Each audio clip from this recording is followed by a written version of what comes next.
कि तू न मेरा तोहरा फेरा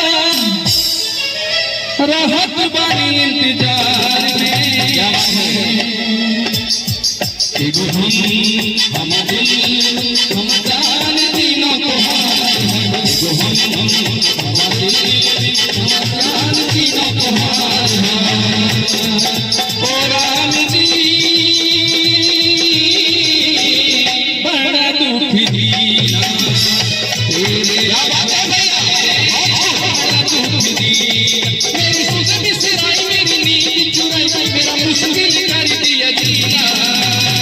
बड़ा दुख दीना तेरे लगन में बड़ा दुख दीना। ओ राम जी बड़ा दुख दीना तेरे लगन में बड़ा दुख दीना। एगो हम दिल हम जान तीनों तोहार है। एगो हम दिल हम जान तीनों तोहार है।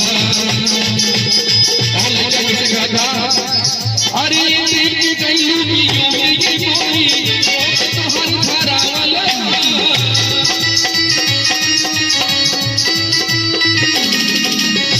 देख गईलू पियो ये गोरी लोग तोहर धरावल पहले रानी दीवाना हमना पागल तोहर बनावल पागल तोहर बनावल पागल तोहर बनावल पागल तोहर बनावल पागल तोहर बनावल कि नीक न लागे अखियाँ जागे और तोहर बस इंतजार में।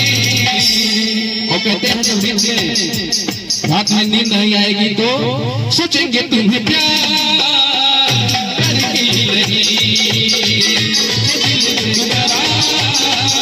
करके लगी।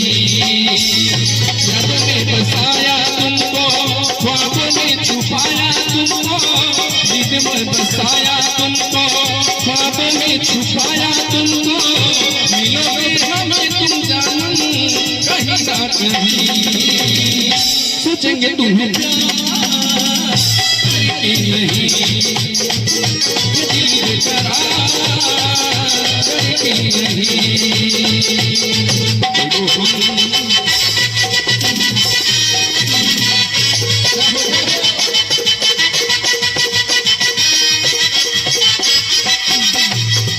और कैसे कहते हैं केहू कहे ता दिखा दी सीना फाड़ के ताकि कहरा मिलल बाटे प्यार के। केहू कहे ता दिखा दी सीना फाड़ के ताकि कहरा मिलल बाटे प्यार के। उठा दूसरा के टोली में सवार हो गई उठा दूसरा के टोली में सवार हो गई। हमरा कर जवा के पार हो गई हमरा कर जवा के पार हो गई। एगो हम